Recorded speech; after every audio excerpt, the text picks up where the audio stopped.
وأولئك هم المفلحون. آمنت بالله صدق الله العظيم وصدق رسوله النبي الكريم الأمين. إن الله وملائكته يصلون على النبي يا أيها الذين آمنوا صلوا عليه وسلموا تسليما.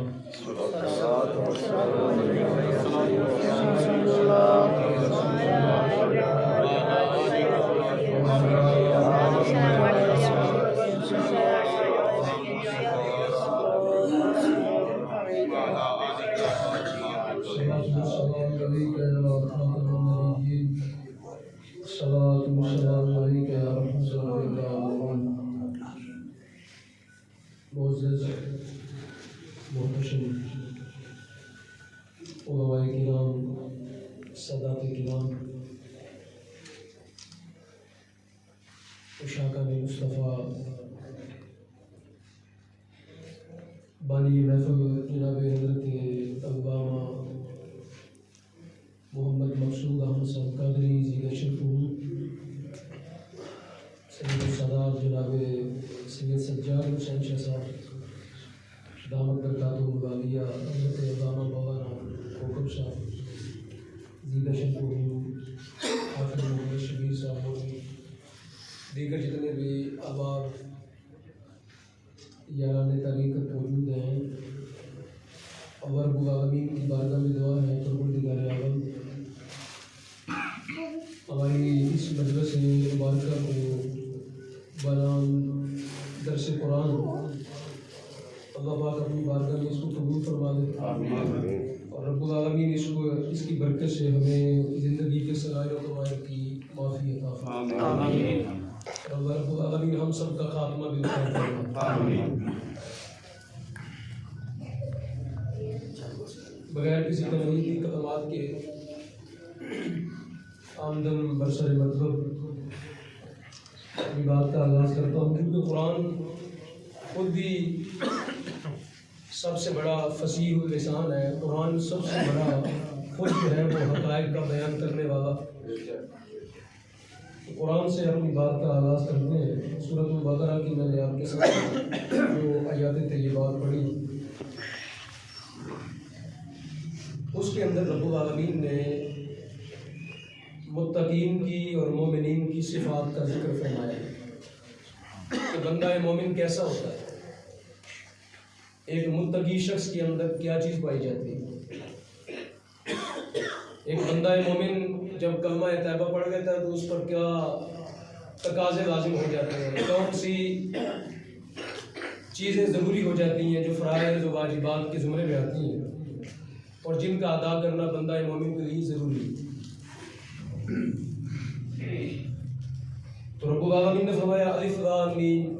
آپ جانتے ہیں کہ آپ بار بار اساتذہ سے پڑھتے ہیں، یہ حروف مقطعات ہیں، یہ اللہ رب العالمین کے راز ہیں۔ یہ رب کے کیا ہیں؟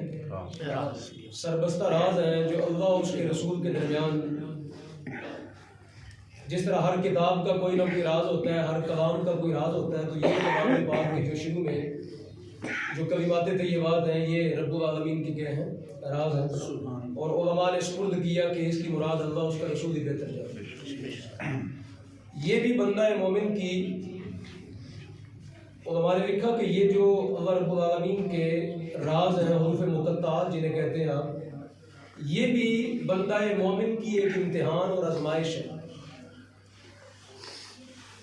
کہ کچھ چیزیں ایسی ہیں جو بندہ مومن کو عطا فرمائی گئی لیکن اس کے معنی سے آگاہ نہیں کیا گیا، اور ساتھ ہی قرآن نے کہہ دیا اس کے معنی کی تتبع اور تلاش بھی نہ کرو۔ کچھ قرآن میں ایسے حروف ہیں جن کو آیات متشابہات کہتے ہیں، یعنی کچھ قرآن کے اندر ایسی آیات ہیں جن کو آیات متشابہات کہتے ہیں۔ ان کی مراد اللہ کے سپرد کر دو، ان کی حقیقی مراد کس کے سپرد کر دو؟ اللہ۔ اب جو علماء ہوتے ہیں نا، علماء کے اندر ایک جو ہے وہ صفت پائی جاتی ہے تلاش کرنے کی، اخذ کرنے کی۔ کسی بھی شے کو علماء جو ہے جب دیکھتے ہیں تو کہتے ہیں اس کے پیچھے پڑھو، اس کا معنی کیا ہے، اس کا کیا ہے معنی کیا ہے۔ علماء کی چاہت کیا ہے؟ علم، علماء کی چاہت کیا ہے؟ علم. جو عالم دین ہوگا نا وہ متلاشی ہوگا علم کا، متلاشی ہوگا، وہ رب کی معرفت کا متلاشی ہوگا، وہ رسول اللہ صلی اللہ علیہ وسلم کے اوصاف حمیدہ کا متلاشی ہوگا. تو علماء پر یہ آزمائش رکھ دی گئی کہ تم بے شک علم کے متلاشی ہو، تم قرآن و سنہ میں غوطہ زن ہونا چاہتے ہو، تم استغراق کرنا چاہتے ہو، تم چاہتے ہو کہ ہمیں زیادہ علم عطا کیا جائے، لیکن فرمایا یہ الفاظ اللہ نے تمہاری بھی آزمائش بنا دی. سبحان اللہ. تمہاری یہاں پہ سرحد بندی کر دی گئی کہ تم نے بھی یہاں سے آگے نہیں جانا، چونکہ یہ اللہ کے کیا ہے؟ راز ہے. اللہ کے کیا ہے؟ راز ہے. تو یہاں پہ ان کو روک دیا گیا کہ ان کی حقیقی اور جو قطعی مراد ہے وہ رب جانتا ہے، اور رب کے بتانے سے اس کا رسول جانتا ہے. آگے پروردگار نے فرمایا ذالک الکتاب. اب ذالک کا جو یہاں پہ لوگ تھوڑا بہت عربی سے شغف رکھنے والے بیٹھے ہوئے ہیں، وہ جانتے ہیں کہ ذالک کا اس میں اشارہ ہے، یعنی کسی بھی، جس طرح آپ اردو میں کہتے ہیں یہ چیز، یہ ٹیبل، یہ کتاب، یہ موبائل، وہ کتاب، تو کرتے ہیں اشارہ کرتے ہیں یہ وہ. تو عربی کے اندر یہ کیا ہے؟ یہ بھی اس میں اشارہ ہے. یہ کیا ہے؟ اس میں اشارہ. اور اشارہ جو ہے نا، یہ دیکھیں کتاب یہ ہے کہ یہ قرآن ہے، قرآن سامنے پڑا ہے نا، یہ پاس ہے کہ دور ہے؟ پاس ہے. لیکن پروردگار نے اشارہ استعمال کیا دور کا. اشارہ استعمال کیا کس کا؟ دور کا اشارہ استعمال کیا. تو اب علماء نے اس کا معنی یہ بیان کیا کہ وہ اللہ کی رتبے والی کتاب. سبحان اللہ. کتاب پاس پڑی ہوئی ہے، قرآن سامنے نزدیک پڑا ہوا ہے، لیکن پروردگار نے اشارہ یہ کیا ہے؟ دور کا. مطلب یہ ہے کہ وہ اتنی عزتوں والی کتاب، وہ اتنی مرتبے والی کتاب، وہ اتنی برکات اور عظمت اور اعتراف والی کتاب کہ جس کی شانوں کا کوئی بندہ جو ہے وہ احاطہ ہی نہیں کر سکتا. یعنی تم اس قرآن کا درس لے رہے ہو، تم اس قرآن کو پڑھ رہے ہو. اے قرآن کے قاری، اے قرآن کو پڑھنے والے، پہلے سے ذہن میں یہ بات اپنے بٹھا لے کہ میں کسی عام کتاب کو نہیں پڑھنے لگا، میں وہ عزتوں والی کتاب پڑھنے لگا ہوں جو مصطفیٰ کے سینہ اطہر پہ اتاری گئی، جو رسول اللہ کے قلب مبارک پہ اتاری گئی، جبریل کے توسط سے اتاری گئی، اور اللہ رب العالمین کا ایسا لاریب اور ایسا بے عیب کلام ہے کہ جس میں ہزاروں سال گزر گئے، لوگ جس کی خامی آج تک تلاش ہی نہیں کر پائے. تو فرمایا تم بڑی عزت والی اور عظمت والی کتاب پڑھنے لگے ہو، اس لیے بڑے محتاط ہو جاؤ، بڑے جو ہے وہ سمجھ اور بڑی پوری جو ہے نا وہ حاضر دماغی کے ساتھ بیٹھو کہ تم اللہ کی وہ عظمت والی کتاب پڑھنے لگے. سبحان اللہ. اور آگے فرمایا الکتاب. الکتاب، الکتاب سے مراد کیا ہے؟ قرآن. الکتاب سے مراد کیا ہے؟ قرآن. قرآن کا نام الکتاب بھی ہے، قرآن کا نام القرآن بھی ہے، الفرقان بھی ہے. قرآن کے بہت سے نام خود قرآن میں ذکر آئے، تو ان میں سے ایک نام قرآن کا کیا ہے؟ الکتاب. الکتاب سے مراد یعنی جس کے اندر سارے زمانے کے حقائق کو جمع کر دیا. کتاب کسے کہتے ہیں؟ جو بھی کتاب ہوتی ہے نا، کتاب کا معنی ہوتا ہے کچھ اشیاء کا مجموعہ، کچھ اشیاء کا، الفاظ کا، حقائق کا، سائنسی معارف کا، معاشیات کا، معیشت کا، سماجیات کا، کچھ اس کے اندر حقائق ہوتے ہیں جن کا مجموعہ ہوتا ہے، اس کو کیا کہتے ہیں؟ کتاب کہتے ہیں. یہ کتاب جو ہے اس کی شان یہ ہے کہ یہ ساری کائنات کے حقائق کا کیا ہے؟ مجموعہ. آگے فرمایا لا ریب فیہ. اب یہاں پہ ایک لفظ استعمال ہوا، لفظ کون سا استعمال ہوا؟ لا. کیا استعمال ہوا؟ جو لوگ عربی سے جو یہاں علماء بیٹھے ہیں وہ جانتے ہیں کہ یہ لا کا معنی ہے نہیں. لا کا معنی کیا ہے؟ نہیں.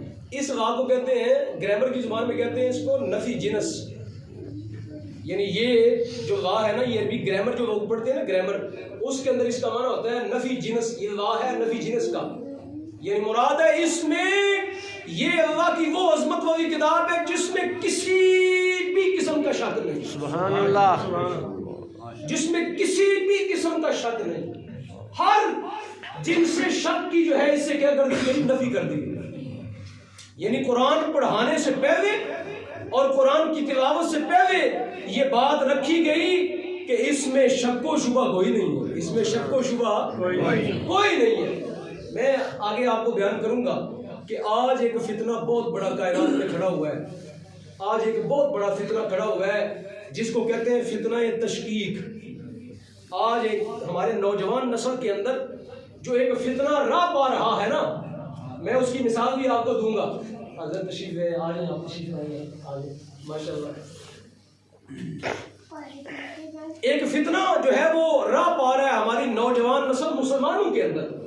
مسلمانوں کے اندر وہ کیا ہے کہ ان کو قرآن کے بارے میں شک میں ڈال دو. ان کو قرآن کے بارے میں کیا کرو؟ شک میں ڈال دو. یہ میں کوئی ایسی بات ہوا میں نہیں کر رہا، علماء جانتے ہیں جو میں بات کر رہا ہوں کہ یہ فتنہ آج امت مسلمہ کے نوجوانوں کے اندر کھڑا کیا گیا، اور اس کی ہزارہا مثالیں یوٹیوب کے اندر، فیس بک کے اندر اور جدید جو ذرائع ہیں ان کے اندر آپ کو میسر آ جائیں گی کہ پڑھے لکھے نوجوان جو ہے وہ تشریف کا شکار ہو رہے ہیں. وہ قرآن میں شک کر رہے ہیں، وہ مصطفیٰ کریم علیہ السلام کی نبوت و رسالت میں شک کر رہے ہیں، حتیٰ کہ چھوڑیے اللہ کے خدا ہونے میں شک کیا جا رہا ہے. ہاں یہ باتیں بتانی اس لیے ضروری ہے کہ چونکہ نوجوان نسل جو ہے وہ آج فتنے میں مبتلا ہو رہی ہے، تو وہ بندہ کہ کوئی بندہ آپ کو کسی شک میں مبتلا کرے، عالم دین کی ذمہ داری ہے کہ وہ آپ کو بتائے کہ یہ فتنہ آج موجود ہے میرے معاشرے کے اندر. تو قرآن نے وہ لفظ استعمال کیا سب سے پہلے کہ اس کتاب میں کسی قسم کا شک نہیں ہے، چونکہ پروردگار تو جانتا ہے نا، زمانوں کی بات جانتا ہے. وہ عالم الغیب ہے، وہ شہادہ، وہ عالم العظم ہے. وہ ہر پیدا ہونے والی چیز کو اور جو پیدا نہیں ہوئی وہ ہر اس چیز کو جانتا ہے کہ کون سا کس زمانے میں فتنہ کھڑا ہوگا. تو رب نے قرآن میں قرآن پڑھانے سے پہلے وہ لفظ استعمال کر دیا کہ لوگوں جب لوگ تمہیں شک میں مبتلا کریں گے تو تم میرے قرآن کو پڑھنا، تمہیں قرآن کا پہلا لفظ یہ کہے گا کہ میرے اندر کوئی شک نہیں ہے. سبحان اللہ. تو قرآن نے وہ لفظ استعمال کیا لا ریب فیہ کہ اس کتاب میں کوئی شک نہیں ہے. ہاں سوال ہو سکتا ہے کہ شک تو لوگ بہت سے کرتے ہیں، مثلا جتنے یہودی ہیں وہ اس قرآن میں شک کرتے ہیں، جتنے عیسائی ہیں وہ شک کرتے ہیں، جتنے عیسائی ہیں وہ شک کرتے ہیں، جتنے بدھ مت ہیں وہ شک کرتے ہیں، جتنے ملحدین ہیں وہ شک کرتے ہیں، جتنے زندیق ہیں وہ شک کرتے ہیں، جتنے مرتدین ہیں وہ شک تو کرتے ہیں. پروردگار فرماتا ہے شک کوئی نہیں ہے اس کے اندر. مراد یہ ہے کہ قرآن اتنا سچا ہے اپنے بیان میں، قرآن اتنا سچا ہے اپنی تفسیر میں، قرآن اتنا سچا ہے اپنی حقانیت میں کہ یہ شک کرنے والے شک کریں گے، لیکن انداز کار اور آخر کار یہ نتیجہ یہ نکالیں گے کہ قرآن لا ریب فیہ ہے. سبحان اللہ. یعنی شک کرنے والے شک کرتے رہیں گے، لیکن جب یہ ہندو کی پٹی اتار کے آنکھ سے اور جب یہ عیسائیت کی پٹی اتار کے جب قرآن کو معتدل انداز میں اعتدال میں پڑھیں گے تو ان کے سامنے یہ حقائق آ جائیں گے کہ قرآن میں کسی قسم کا شک نہیں. وہ مائیکل ہارٹ نے جو کتاب لکھی رسول کریم علیہ السلام کے، وہ ساری دنیا کے جو اس نے 100 بندوں کا پتا آپ کو کتاب لکھی، اس نے 100 کے نام سے اس نے کتاب لکھی. مائیکل ہارٹ نے ایک بہت بڑا ان کا رائٹر ہوا انگریزوں کا، عیسائیوں کا. وہ سوچتا رہا بڑی دیر قرآن پہ غور و فکر کرتا رہا اور اس کا بڑا دل چاہا کہ میں جو ہے نا کوئی دائیں بائیں رد و بدل کروں، لیکن جب آخر کار وہ اس نتیجے پہ پہنچا کہنے لگا کہ کائنات میں سب سے بڑا اگر کوئی شخص ہے تو محمد رسول اللہ صلی اللہ علیہ وسلم. اس نے کتاب لکھی 100 شخصیات. تکبیر، اللہ اکبر، اس نے کتاب لکھی اس نے کتاب لکھی 100 شخصیات. پوری دنیا میں سے 100 شخصیات کا انتخاب کیا، اور انتخاب کرنے کے بعد جب وہ اس نے حقائق کی نظر سے اور عیسائیت کا پردہ چاک کر کے جب اس نے پوری زمانے کو دیکھا تو اس نے کہا ایک ہی شخص ہے جو سب سے پہلے آنے پہ قابل ہے اور وہ محمد مصطفیٰ the prophet of Islam Muhammad peace be upon him. اس نے کہا سب سے نعرہ تکبیر، نعرہ رسالت، نعرہ حیدری. ٹائم آگے قرآن کہتا ہے ہدی للمتقین. یہ لفظ جو ہے نا میں آپ کے سامنے جو بیان، میں تھوڑا سا پیچھے ربط بنا رہا ہوں، اصل جو چیزیں وہ یہ میں نے آپ کے سامنے بیان کرنی ہے جو آپ کو سمجھ رہیں گی، جو آپ کو یاد رہیں گی کہ قرآن ہدایت ہے ان کے لیے للمتقین. حالانکہ جتنے حفاظ ہیں وہ جانتے ہیں کہ قرآن میں یہ بھی آیا ہدی للناس، قرآن میں یہ بھی موجود ہے کہ قرآن ہدایت ہے سارے زمانے کے لیے، ہدی للناس. لیکن یہاں پر پروردگار اس کو اسپیسیفک انداز میں اس کو مخصوص کیا جا رہا ہے کہ ہدایت تو متقین کے لیے. مطلب کیا؟ مطلب یہ ہے کہ بے شک قرآن سارے زمانے کے لیے ہدایت ہے، لیکن ہدایت جو حاصل پر کریں، جو ہدایت کو حاصل کر پائیں گے وہ متقین ٹھہریں. سبحان اللہ. یعنی ہدایت سب کے لیے ہے، لیکن جو ہدایت جس نے حاصل کر لی وہ اتقاء کے منصب پہ پہنچ گیا، متقی ہو گیا. سبحان اللہ. اور سامعین محترم آگے چلے. حضرت سید اعلیٰ حضرت نے نا تقوی کے 7 درجات لکھے ہیں تقریباً.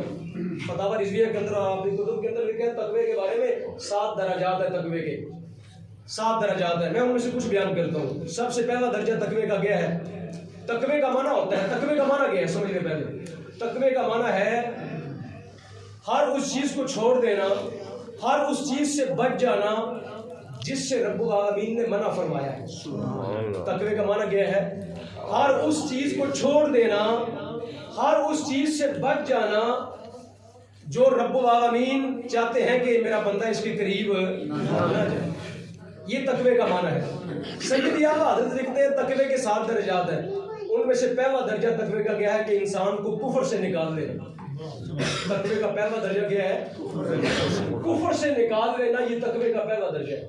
یعنی مطلب یہ ہے کہ کوئی کافر متقی نہیں ہو سکتا، کوئی کافر متقی نہیں ہو سکتا. تقوی کا پہلا درجہ ہی یہ ہے کہ کسی انسان کو کفر سے کھینچ کے باہر ایمان کی تحلیل پہ لے آیا جائے، اس کو اللہ اس کے رسول کی تحلیل پہ جھکا دیا جائے. جب وہ کہہ دے لا الہ الا اللہ محمد رسول اللہ تو تقوی کے پہلے منصب پر یہ بندہ آ گیا. سبحان اللہ. آپ بتائیے جتنے یہاں کلمہ پڑھنے والے ہیں کہ نہیں؟ الحمدللہ. تو گویا اللہ نے اللہ کے فضل سے آپ پہلے درجے کے متقی ہیں. سبحان اللہ. پہلے درجے کے متقی ہیں. جو کلمہ پڑھ رہے وہ پہلے درجے کا کیا ہو گیا؟ متقی. پہلے درجے کا متقی ہو گیا. پہلے درجے کا متقی ہو گیا. دوسرا تقوی کا معنی کیا ہے؟ سید اعلیٰ حضرت لکھتے ہیں دوسرا تقوی کا معنی ہے گناہ کبیرہ سے بچا لینا. تقوی کا دوسرا معنی کیا ہے؟ دوسرا درجہ گناہ کبیرہ سے بچ جانا. زنا ہے، شراب جو ہے نا خوری ہے، چوری ہے، ڈکیتی ہے، غیبت ہے، والدین کی نافرمانی ہے، اعز و اقربا کے ساتھ قطع رحمی کرنا، صلہ رحمی نہ کرنا اور قطع رحمی کرتے رہنا، پڑوسیوں کے حقوق ادا نہ کرنا. تقریباً علماء نے لکھی ہے جو گناہ کبیرہ ہے ان کی تعداد کتنی ہے؟ 51. گناہ کبیرہ کی تعداد کتنی ہے؟ 51 گناہ کبیرہ ہیں. آگے پھر ان کی مزید اور قسمیں بنتی جاتی ہیں، لیکن جو موٹے موٹے گناہ کبیرہ ہیں نا وہ آپ یاد رکھ سکتے ہیں کتنے ہیں؟ 51. کتنے؟ 51 گناہ کبیرہ ہیں جو آپ کو اکثر درپیش رہتے ہیں. اکثر ہمیں معاشرے کے اندر ان کے ساتھ واسطہ پڑتا رہتا ہے. یہ تقوی کا دوسرا درجہ ہے. تو گویا جو بندہ گناہ کبیرہ سے بچا وہ تقوی کی دوسری سیڑھی پہ کیا ہوا؟ چڑھ گیا. تیسرا کیا ہے؟ تیسرا ہے تقوی کا درجہ گناہ صغیرہ سے بھی بچ جانا. کیا کرنا؟ گناہ صغیرہ سے بچ جانا. اب گناہ صغیرہ کی تعداد جو ہے نا علماء نے لکھی ہے بے شمار ہے. اس کی تعداد بے شمار ہے، بے شمار ہے. گناہ صغیرہ کی تعداد بے شمار ہے. اچھا جی. اور تقوی کا چوتھا درجہ کیا ہے؟ تقوی کا چوتھا درجہ ہے شبہات سے بچ جانا. جس کے حرام اور حلال ہونے کے بارے میں شبہ پڑ جائے، جس کے حرام اور حلال کے بارے میں کیا پڑ جائے؟ شبہ کہ یہ چیز پتہ نہیں حلال ہے کہ پتہ نہیں حرام ہے، پتہ نہیں کہ حلال ہے پتہ نہیں کیا ہے، یا حلال ہے یا حرام ہے، سمجھ نہیں آ رہی، اس کی سمجھ نہیں آ رہی. اس کو چھوڑ دینے کا نام کیا ہے؟ تقویٰ. اس کو چھوڑ دینے کا نام کیا ہے؟ تقویٰ. اس کو چھوڑ دینے کا نام ہے. اور پانچویں کیا ہے؟ اسی کو شبہات بھی کہتے ہیں، اسی کو یہ کہتے ہیں جو میں نے ابھی آپ کے بات سامنے رکھی، شک میں نہ پڑنا، شک سے نکل جانا. ان باتوں کی طرف جو یقین والی ہیں، ان باتوں کی طرف جو کیا ہے؟ یقین والی ہیں. اب اس کی مثال میں دیتا ہوں جو میرے معاشرے میں آج ایک عام چیز چل رہی ہے. قرآن پڑھنے والوں سن لو. آج میرے اور تیرے معاشرے کا جو حال ہے نا، میں یا کسی کی طرف اشارہ نہیں کر رہا، میں اینی والے ادھر اشارہ کر لیتا ہوں. ہر گھر کے اندر جادو بڑا ہوا ہے اور یقین ہے کسی کو اس نے کیا یقین ہے کسی کو؟ سب کیا ہے؟ کس میں مبتلا ہے؟ شک ہے. جلسے بڑی ہے کہ نہیں ہے؟ بالکل صحیح. صرف ان کے گھر میں کہ سب کے گھر میں تقریباً چلو میں نہیں کہتا کسی کے گھر میں اللہ نہ کرے میرا مالک اس گھر کو بچائے جو بچا ہوا ہے، لیکن تقریباً جو ہے نا گھروں میں جادو کی نحوست چلی گئی ہے اور ہر بندہ جو ہے وہ جادو کے توڑ میں نکلا ہوا ہے۔ اب میں دیکھوں اس کی بیس کیا ہے، اس کی بیس ہے کہ اس کو شک ہے اپنی بھانجی پر، اس کو شک ہے پھوپھی پر، اس کو شک ہے چاچے پر، تائے پر، پھوپھی پر، فلاں پر، فلاں پر، فلاں پر، جن کے ساتھ سوا رحمی کرنے کا حکم دیا گیا تھا۔ اور میرے مصطفیٰ نے فرمایا یہ رشتہ داریاں جو ہیں یہ جنت کا ٹکٹ ہیں، یہ رشتہ داریاں کیا ہے؟ جنت کا ان سب کی وہ سب میری نظر میں کیا ہے؟ بتائیے جی، مشکوک۔ حضرت جی ہے کہ نہیں ایسا؟ میرا بھائی میری نظر میں مشکوک، میری بھابھی میری نظر میں مشکوک، میری چاچی مشکوک، میرا چاچا مشکوک، میرا بھتیجا مشکوک، اور میرے جتنے بھی عزیز و اقربا ہیں، میری بہنیں میری نظر میں مشکوک۔ میری بیوی ہر وقت اس کا رونا روتی ہے کہ فلاں جادو کر گیا، فلاں جادو کر گیا، فلاں نے ہمارے بچوں کا بیڑا گرد کر دیا، فلاں نے ہمارا کاروبار تباہ کر دیا۔ تو سامعین محترم، متقی ہوتے ہوئے بھی ہم میں سے ہر بندہ اس مصیبت کے اندر مبتلا ہے کہ ہم شک کے اندر مبتلا۔ اب میں آپ کو بتاؤں، میں اگلی بات جو کرنے لگا بڑی آپ ذرا توجہ کے ساتھ سنیے۔ اب آپ اپنے گھر میں رہ رہے ہیں، آپ اپنے گھر میں رہ رہے ہیں، کوئی آپ کے گھر میں جنگ لگی ہوئی ہے، کسی انڈیا نے حملہ کیا ہوا اس وقت، چلو اسرائیل نے فلسطین پہ تو کیا ہوا ہے، لیکن ہمارے گھروں میں ایسا کوئی مسئلہ نہیں۔ اب بتاؤ رسول کریم صلی اللہ علیہ وسلم جب جنگ بدر میں گئے، جب جنگ بدر میں میرے مصطفیٰ کریم علیہ السلام کی کافروں نے حملہ کیا ہوا تھا کہ نہیں کیا ہوا تھا؟ کتنے لوگ سامنے کھڑے تھے؟ 1000 کے قریب۔ کتنے لوگ کھڑے تھے؟ اور ہر ایک کے پاس اسلحہ تھا، ہر ایک کے پاس کیا تھا؟ اسلحہ۔ اور ادھر رسول کریم کے غلام 300 تھے یا 313 تھے، اور ان کے پاس کسی کے پاس تلوار تھی اور کسی کے پاس نہیں تھی، کسی کے پاس گھوڑا تھا تو کسی کے پاس نہیں تھا، بے سر و سامانی کا عالم تھا۔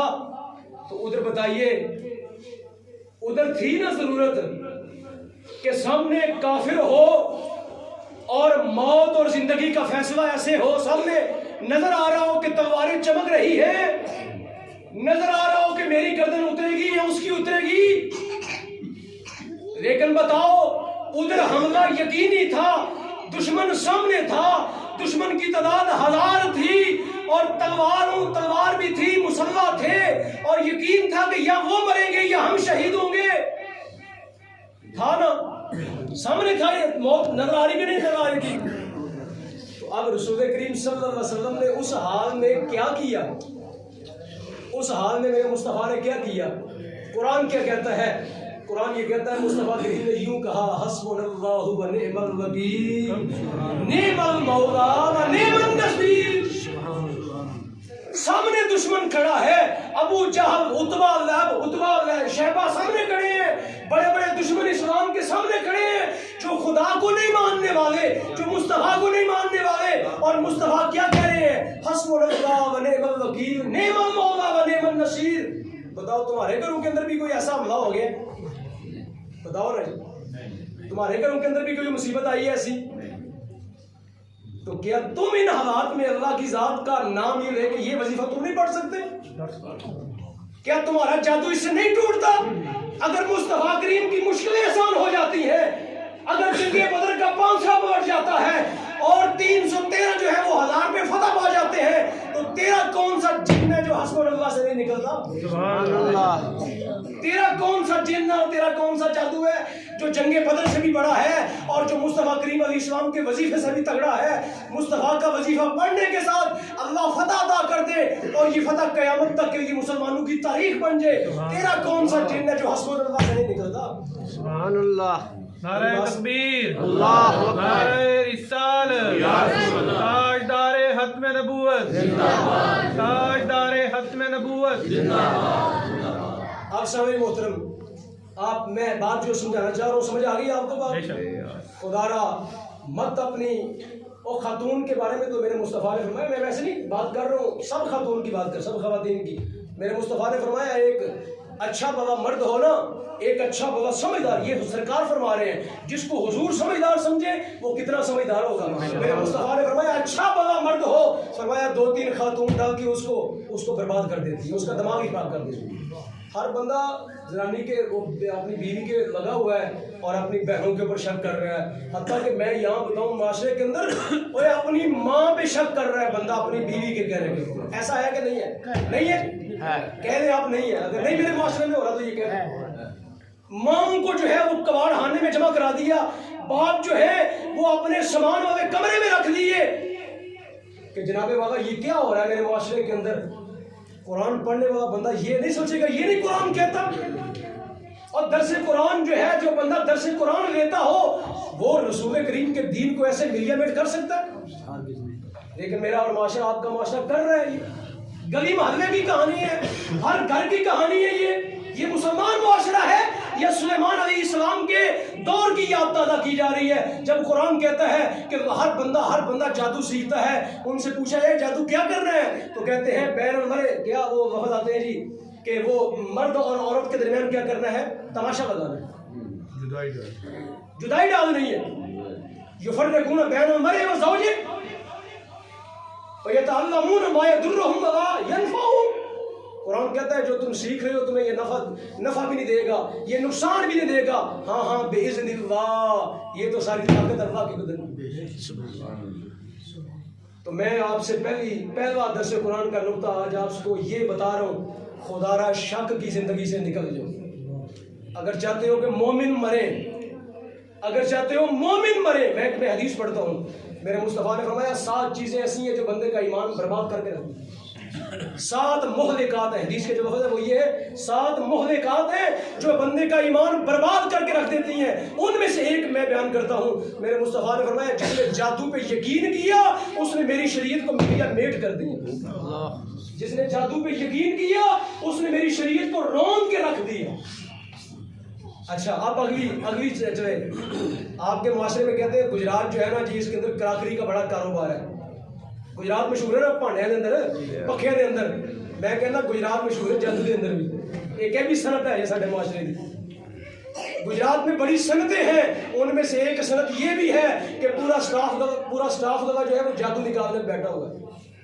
یہ سارا سٹاف لگا جتنا ہے نا گجرات کا وہ سارا وہاں پہ پتہ نہیں کتنے آپ کو 300 مل جائے گا, عامر مل جائے گا, جادوگر مل جائے گا جن کے پاس آپ کی خواتین جاتی ہیں. ہاں جی ایسا ہے.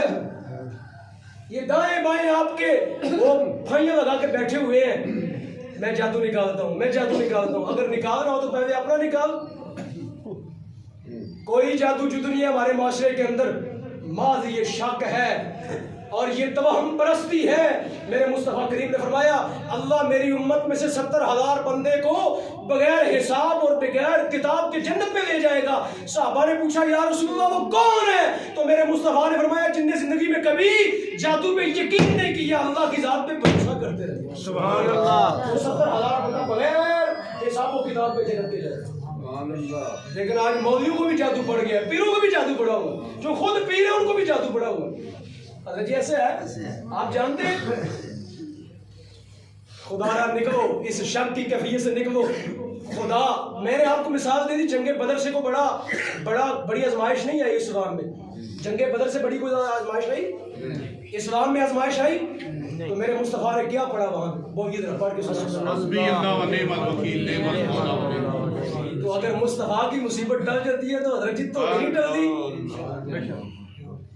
اگر رسول کریم علیہ السلام جو ہے وہ فتح یاب ہو جاتے ہیں تو اگر پڑھے قل اعوذ برب الفلق من شر ما خلق ومن شر غاسق اذا وقب ومن شر النفاثات فی العقد ومن شر حاسد اذا حسد, جب تو پڑھے گا تو تیرا اللہ جادو نہیں نکالے گا. بے شک. سامعین محترم باتیں میں نے کرنی تھی, مجھے لگتا ہے وہ اشارہ ہو گیا ادھر سے. اب سنیے جو قرآن کی بات میں کر کے آگے بات ختم کر رہا ہوں, ترجمہ کر رہا ہوں. سنیں کہ متقین کی ایک نشانی یہ ہے کہ وہ اللہ کی ذات کے سوا کسی پہ بھروسہ نہیں. اگر میں بات غلط کر رہا ہوں تو کھڑا ہو کوئی کہے کہ نہیں میں تو ادھر 50 سال سنتا رہا. متقین کی ایک نشانی, متقی کی ایک نشانی کہ وہ اللہ سے اپنی امیدیں باندھتا ہے, وہ اللہ سے اپنی امیدیں باندھتا ہے, وہ اللہ کی ذات پہ اعتماد کرتا ہے. میں اس کی مثال دینے لگا ہوں. داتا صاحب ساری زندگی کس پہ اعتماد کرتے رہے؟ داتا صاحب کرتے رہے تو پھر یقین نہیں کہ وہ اندر آتی ذات کیوں گلی محلے میں دوڑ رہے ہیں, کیوں اپنی عاقبت بھی خراب کر رہے ہیں, اپنا پیسہ بھی خراب کر رہے ہیں, اور سب سے بڑھ کے اپنی رشتہ داریاں بھی خراب کر رہے ہیں. میرے مصطفیٰ نے فرمایا کل اللہ کی بارگاہ میں رشتہ داریاں آئیں گی, اللہ ان کو جسم دے گا, اللہ ان کو جسم دے گا, اور رشتہ داریاں کھڑے ہو کے پتہ کیا کہیں گی, یا اللہ یہ ساری زندگی مجھ کو توڑتا رہا, یہ مجھ کو کیا کرتا رہا, مجھ کو کیا کرتا رہا, یا اللہ آج تو بھی اس کو اپنی رحمت سے توڑ دے, آج تو بھی اس کو کیا کر دے, اپنی رحمت سے. یہاں جتنے لوگ بیٹھے ہیں بتائیں سب کے رشتہ دار سلامت ہیں؟ کسی کا چاچا, کسی کی پھپھو کوئی نہیں, کسی کی مامی چاچی, سب ناراض نہیں ہے نا گھروں میں آپ. متقین کی پہلی نشانی ہے سوا رحمی کرنا. کیا کرنا؟ چھوڑ دیں, چند دن چند روزہ زندگی ہے, یہ شک. اچھا بتائیں, اچھا یہ بتائیں کہ آپ کو کس نے کہا آپ پر جادو ہوا ہے؟ کس نے کہا؟ اس بندے نے کہا جس کو استنجا بھی نہیں کرنا آتا. اس بندے نے, کیا وہی ہے یہ جادو ہونے کی آپ کو؟ دنیا میں ایک دو علم ہے جو یقینی ہے, ایک قرآن کا علم, ایک وحی کا علم. ایک کس کا؟ قرآن کا, اور دوسرا اس کے سوا کائنات میں کوئی علم یقینی نہیں ہے. کائنات میں کوئی علم, ہاں جو بات کر رہا ہوں ذمہ داری کے ساتھ کر رہا ہوں. آپ کے ذہن میں آ رہا ہوگا کہ اللہ کے ولیوں کا علم, ہاں ہاں اللہ کے ولیوں کا علم بھی جو ہے الہامی ہے, یقینی وہ بھی نہیں ہے. اللہ اپنے فضل سے کسی کو یقین کی دولت سے مالا مال کر دے, مالک کی مرضی ہے, لیکن قرآن و سنت کے سوا کائنات میں کوئی علم یقینی نہیں ہے. شیخ عربی نے, شیخ ابن عربی نے لکھا اپنی کتاب میں فتوحات فقیہ میں, کہتے ہیں جو بندہ یہ کہے نا کہ میری, جو کوئی اللہ کا ولی یہ دعویٰ کرے کہ میری بات پہ ہر صورت عمل کرو, تو فرماتے ہیں ڈر ہے کہ اس نے نبوت کا دعویٰ کر دی ہے. اس نے کیا کر دیا نبوت کا؟ یہ کس کے بارے میں لکھا؟ اولیاء کے بارے میں لکھا. کس کے بارے میں لکھا؟ اگر اولیاء کا علم جو ہے وہ ظنی ہے تو ان جادوگروں کا علم کتنا کامل ہو گیا, ان جادوگروں کا علم کتنا کامل ہوگا جو آپ کو یقین کے ساتھ کہتے ہیں کہ فلاں نے جادو کیا ہے, فلاں نے کیا ہے, اور آپ یقین کر کے بڑے ٹھنڈے ہو کے آتے ہیں, ہاں جی فلاں نے کیا جی. تجھے خدا نے بتایا, تجھے مصطفیٰ نے بتایا, تجھے کس نے بتایا؟ کسی نے بھی نہیں بتایا. اس بندے نے بتایا جس کو 100 روپیہ چاہیے تھا, اس نے 100-200 لے کے آپ کی رشتہ داری توڑا دی. آپ کی رشتہ داری کیا کی اس نے؟ توڑ دی. ساری زندگی آپ ابا جی حضور کے پاس بیٹھے ہیں. بتاؤ اللہ کے ولیوں کی یہ نشانی ہوتی ہے کہ وہ لوگوں کو بڑھاتے ہیں کہ جوڑتے ہیں؟ اللہ کے ولی جو ہے وہ کبھی بتاتے ہیں کہ اس نے یہ کیا, اس نے یہ کیا. اللہ کے بندے تو اللہ کی اس شان کے مظہر ہوتے ہیں, ستار العیوب. رب اپنے بندوں کے عیبوں پہ پردہ ڈالتا ہے, اور اللہ کے ولی بھی کیا کرتے ہیں؟ پردے ڈال دیں. کیا کرتے ہیں؟ اور ان لوگوں نے بتایا ہوا ہے کہ جناب اس نے کیا, اس نے کیا. کیا کر رہے ہیں, کس طرف معاشرہ جا رہا ہے. میں نے متقین کی بات چھیڑی ہے, اگر پھر کبھی وقت ملا تو آگے چلیں گے. اب میں آخری بات یہ کروں, یہ مہینہ چل رہا ہے سیدنا صدیق اکبر رضی اللہ تعالیٰ عنہ کا. بتاؤ صدیق اکبر کا اعتماد کس پہ تھا؟ کس پہ اعتماد تھا؟ ایک بات کروں, ایک آخری بات ہوگی. بات آخری ہے, جب جنگ یمامہ لگی نا, جنگ یمامہ کیا تھی کہ رسول کریم کے بعد مسلمہ کذاب نے دعویٰ کر دیا کہ میں بھی نبی ہوں, میں بھی کیا ہوں. تو پتہ ہے جنگ یمامہ میں کتنے لوگ بھیجے؟ حضرت صدیق اکبر سوار تھے نا, ریاست کے حاکم تھے, امیر المومنین تھے. 20,000 بندہ آتا ہے, بعد میں آتا ہے 12,000 کا لشکر بھیجا, اور کتنے لوگ مارے؟ 36,000 بندہ مارا. کتنے لوگ مارے؟ تو کیا سیدنا صدیق اکبر رضی اللہ تعالیٰ عنہ سے بڑا کوئی صاحب کرامت تھا؟ اور ختم نبوت پہ ایسا پہرا دیا سیدنا صدیق اکبر نے کہ زمانہ اس کی مثال دیتا رہے گا. آپ کے بعد کسی بندے نے کائنات میں 36,000 مرتد نہیں مارا. 36 بندے بھی بعد میں شاید کسی نے کم مارے ہوں.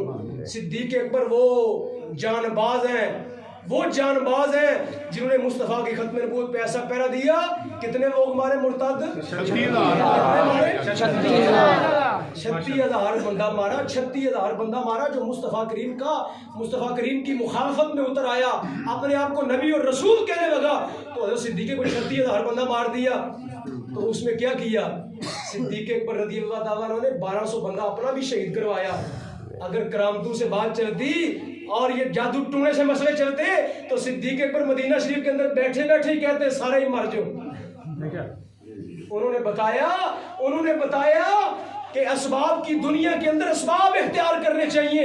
اگر کاروبار میں نقصان ہو گیا تو نفع کاروبار کا اصول ہے، کبھی نفع ہوتا ہے، کبھی کیا ہوتا ہے؟ یہ کیا بات ہوئی، کاروبار میں نقصان ہوا تو جادو ہو گیا؟ اور کبھی نفع ہوتا ہے، کبھی نقصان ہوتا ہے۔ یہ کیا ہوا کہ فلاں نے باندھ دیا ہے، میرا رزق باندھ دیا ہے، میرے ٹونے باندھ دیے ہیں، اس نے گنڈے مار دیے ہیں، کسی نے کچھ نہیں کیا۔ یہ دنیا کا اصول ہے۔ صحابہ میں سے 1200 بندہ نہیں شہید ہوا۔ اسباب کی دنیا ہے نا، یہ کس کی ہے؟ اسباب کی دنیا ہے۔ تو میری آپ کی خدمت میں متقین کا پہلا سبق میں نے آپ کو پڑھایا کہ شک والی زندگی سے کیا کریں، اور اللہ کی قسم دین کے بارے میں میرے مصطفیٰ نے فرمایا وہ بندہ مومن اور جنتی ہے جو بندہ کفر سے ایسے ڈرے جس طرح آگ میں گرنے سے ڈرتا ہے۔ اور شک جو ہے بندے کو کفر تک لے جاتا ہے۔ شک بندے کو کہاں تک لے جاتا ہے؟ مت شک کرے، اگر مجھے نقصان ہو رہا ہے تو یہ اللہ کی طرف سے ہو رہا ہے، اگر مجھے نفع ہو رہا ہے تو کس کی طرف سے ہو رہا ہے؟ اللہ کی طرف سے ہو رہا ہے۔ نہ میرا کسی نے رزق باندھا ہوا ہے، نہ کسی نے جادو کیا ہوا ہے۔ اچھا کوئی جادو کر دے تو جادو اپنے آپ نقصان کرتا ہے؟ نہیں، بِإِذْنِ اللَّهِ، جب اللہ کا حکم نہیں آتا تو جادو نقصان نہیں کرتا۔ تو کیا باتیں کرتے ہیں، ساتھ نمازی بھی بنے ہوئے ہو، ساتھ قرآن بھی پڑھتے ہو، تسبیحاں بھی پڑھتے ہو، اور ساتھ الزام بھی لگاتے ہو جادو کا معاشرے پہ، اور سارا معاشرہ جادوگر بنا ہوا ہے۔ خدا را نکلے، متقی بننا ہے تو شک والی زندگی سے کیا کریں، نکلنا پڑے گا۔ اللہ پاک ہم سب کو